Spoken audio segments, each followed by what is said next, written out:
Film ഗാരേജിന്റെ വാർ 2 box office റിപ്പോർട്ടുകളിലേക്ക് ഇവർക്കും സ്വാഗതം. YRFന്റെ spy cinematic യൂണിവേഴ്സിന്റെ ഏറ്റവും പുതിയ സിനിമയായിട്ട് തിയേറ്ററുകളിലേക്ക് എത്തിയ വാർ 2വിന്റെ രണ്ടാം ദിവസത്തെ Kerala tracking Kerala world wide estimate റിപ്പോർട്ടുകൾ വന്നിരിക്കുകയാണ്.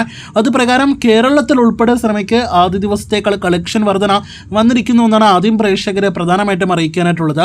നമ്മുടെ കേരള കളക്ഷനിലേക്ക് തന്നെ ആദ്യം വരികയാണെങ്കിൽ ആദ്യ ദിവസമായ ഇന്നലെ സിനിമയ്ക്ക് 54 ലക്ഷം രൂപ മാത്രമേ കേരള ഗ്രോസ് വന്നുള്ളൂ.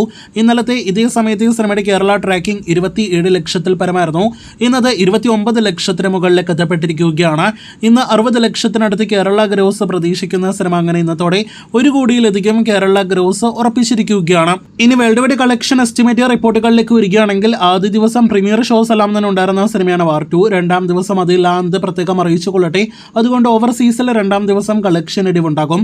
എന്നാൽ ഇന്ത്യൻ ബോക്സ് ഓഫീസിൽ ഇന്ന് സ്വാതന്ത്ര്യദിന അവധി പ്രമാണിച്ച് വൻ കളക്ഷൻ ബുക്കിംഗ് എല്ലാം തന്നെയാണല്ലോ നാം കണ്ടുകൊണ്ടിരിക്കുന്നത്.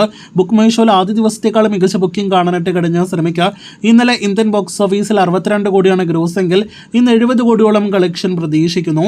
അങ്ങനെയെങ്കിൽ 2 ദിവസത്തെ സിനിമയുടെ ഇന്ത്യൻ ഗ്രോസ് 130 കോടി രൂപയ്ക്ക് മുകളിലും വേൾഡ് വൈഡ് ഗ്രോസ് 160 കോടി രൂപയ്ക്ക് മുകളിലേക്കും എത്തപ്പെടുന്നതാണ്. ഇത് എസ്റ്റിമേറ്റ് റിപ്പോർട്ടാണെന്ന് പ്രത്യേകം അറിയിച്ചു കൊള്ളട്ടെ. കാത്തിരിക്കും നാളെ വരാനിരിക്കുന്ന യഥാർത്ഥ വാർ 2 കളക്ഷൻ കണക്കുകൾക്കായിട്ട്.